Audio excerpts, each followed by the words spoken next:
ইমানদারের সবচেয়ে বড় চাওয়া, সবচেয়ে বড় পাওয়ার বিষয় হলো যে তার জীবন যখন তিনি অবসান হবে তখন তার ঈমান সাথে থাকবে, ঈমান সাথে নিয়ে তিনি যেতে পারবেন। দুনিয়া থেকে যাওয়ার সময় যদি আমরা ঈমানদার হয়ে যেতে পারি, মান কানা আখিরু কালামিহি লা ইলাহা ইল্লাল্লাহ দাখালাল জান্নাহ, যে ব্যক্তির জীবনের শেষ কথা হবে লা ইলাহা ইল্লাল্লাহ, অর্থাৎ ঈমানের উপরে অটল অবিচল অবস্থায় যে ব্যক্তির মৃত্যু হবে সে ব্যক্তি জান্নাতে প্রবেশ করবে। অতএব মৃত্যুর সময় যেন আমাদের কালিমা নসিব হয়, মৃত্যুর সময় যেন আমাদের ঈমান থাকে। বিশেষ করে মৃত্যুর সময় শয়তানের সাথে ঈমানদারদের লড়াই হয়ে থাকে। একজন ঈমানদার তিনি তার জীবন সায়ান্নে যখন উপনীত হন, মালাকুল মউতের সাথে যখন সাক্ষাৎ হবেন, ওই সময়টাতে তাকে বেঈমান করার জন্য শয়তান নানাভাবে চেষ্টা চালায়। শয়তানের সেই চেষ্টায় অনেকে পরাস্ত হন, আবার অনেকে ঈমানের উপরে অটল থাকেন। এজন্য মৃত্যুর আগ মুহূর্ত পর্যন্ত একেবারে পুরো জীবনেই ঈমানের চর্চা করার পাশাপাশি মৃত্যুর মুহূর্তেও যেন ঈমানের উপর আমরা অটল থাকি, তার জন্য আমাদের বিশেষ যত্নশীল হওয়া প্রয়োজন। সেই জন্য ভাই নূর মোহাম্মদ, আপনার প্রশ্নটি খুবই গুরুত্বপূর্ণ। এই প্রশ্ন উত্তরে আমরা বলতে চাই যে আল্লাহ সুবহানাহু ওয়া তাআলা বলেছেন, ইন্নাল্লাযীনা ক্বালু রাব্বুনাল্লাহ সুম্মা ইসতাকামু, যে মানুষগুলো আল্লাহকে রব হিসাবে স্বীকৃতি দিয়েছেন এবং এটার উপরে সরল সঠিক পথে থেকেছেন, ডানে বামে কোনো রিস্কের পথে যান নাই, সবসময় সতর্কতামূলক পন্থা অবলম্বন করে হাইওয়ে দিয়ে চলেছেন, গলিপথ গিরিপথ বিশেষ করে যেগুলো বিভ্রান্তির বেড়াজাল তৈরি করতে পারে সেরকম কোনো পথে যাননি, অর্থাৎ নিজের ঈমানকে সেভ করার জন্য নানাভাবে চেষ্টা অব্যাহত রেখেছেন, তাতানাজ্জালু আলাইহিমুল মালাইকা, এই লোকগুলোর মৃত্যুর সময় আল্লাহর ফেরেশতারা এসে তাদেরকে সুসংবাদ দিয়ে জান্নাতে নিয়ে যান। তো এই আয়াত থেকে বোঝা গেল যে আল্লাহকে রব হিসেবে স্বীকৃতি দেওয়ার পর এটার উপর অটল অবিচল থাকা, সিরাতে মুস্তাকিমের উপরে থাকা, সরল সঠিক পথে থাকা, কোরআন সুন্নাহর আলোকে চলা এবং বিভ্রান্তি বা সন্দেহের যে বেড়াজাল আছে সেখান থেকে নিজেকে দূরে রাখা, এটি মৃত্যুর সময় ঈমান নসিব হওয়ার অন্যতম একটি আমল। আরেকটি আমলের কথা বলতে পারি, আল্লাহ সুবহানাহু ওয়া তাআলা কোরআনে কারীমে বিভিন্ন দোয়া আমাদেরকে শিক্ষা দিয়েছেন। নবী সাল্লাল্লাহু আলাইহি ওয়াসাল্লাম বিভিন্ন দোয়া আল্লাহ তাআলার কাছে করতেন।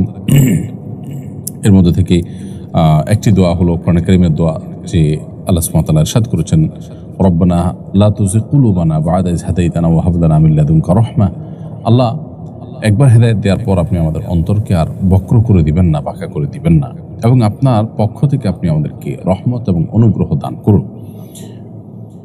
এই যে দোয়া, এই দোয়ার মাধ্যমে হেদায়েত পাওয়ার পর যেন আমরা আর বিভ্রান্তির দিকে না যাই, হেদায়েত পাওয়ার পর যেন আমরা আর গোমরাহির দিকে না যাই, সেজন্য আল্লাহ সুবহানাহু ওয়া তাআলার কাছে কিন্তু পানাহ চাওয়া হলো। অতএব এই দোয়া আপনি যত বেশি বেশি পড়বেন, আশা করা যায় আল্লাহ রাব্বুল কাছে আপনি ঈমানকে অটল অবিচল রেখে দুনিয়া ত্যাগ করতে পারবেন এবং আল্লাহর সাথে সাক্ষাৎ করতে পারবেন। ঈমান মৃত্যু নসিব হওয়ার জন্য নবী সাল্লাল্লাহু আলাইহি ওয়াসাল্লামের অনেকগুলো দোয়া রয়েছে এবং অনেকগুলো আমল রয়েছে। কমন যে দোয়াগুলো আছে নবী সাল্লাল্লাহু আলাইহি ওয়াসাল্লাম প্রতিনিয়ত পড়তেন, সেগুলো আমরা পড়তে পারি।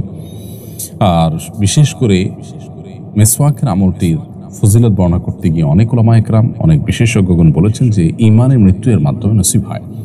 নবী আলাইহিস সালামের জীবনের শেষ আমল ছিল মিসওয়াক করা। জীবন সায়ান্নে যখন তিনি দুনিয়া ত্যাগ করছিলেন, ওই সময়টাতে তার অন্য এত কাজ থাকতে মিসওয়াক করার কি প্রয়োজন হলো যে তিনি মিসওয়াক করতে করতেই কিন্তু দুনিয়া থেকে চলে গেলেন। এখান থেকে অনেক উলামা ইকরাম মাসআলা বা ইজতিহাদ করে বলেন যে মিসওয়াকের ব্যবহার এটি মানুষের ঈমানের মৃত্যুকে ত্বরান্বিত করে এবং ঈমানের মৃত্যুকে সহজ করে। আর অনেক আমল আছে ঈমানের মৃত্যু নসিব হওয়ার জন্য, সে আমলগুলো আমরা করার চেষ্টা করবো ইনশাআল্লাহ তাআলা। পাহাড়ে প্রায় রক্তক্ষয়ী সংঘর্ষ হচ্ছে। পাহাড়িদের একটা অংশ সেখানকার স্বাধীনতা কিংবা স্বায়ত্তশাসন চাচ্ছে, তাদের বড় একটা অংশ অস্ত্রসজ্জিত। এরপরে বাংলাদেশ সরকারের ভূমিকা কি হওয়া উচিত বলে আপনি মনে করেন? সংখ্যাগরিষ্ঠ মুসলমানদের এই ভূমি, এটার কোনো অংশকে বিচ্ছিন্ন করার জন্য যদি কেউ অপচেষ্টায় লিপ্ত হয়, বিশেষ করে যারা নিজেদেরকে পাহাড়ি দাবি করছে, তারা বৌদ্ধ ধর্মের অনুসারী বেশিরভাগই, এবং তাদের একটা বড় অংশ খ্রিস্টান হয়ে গেছে।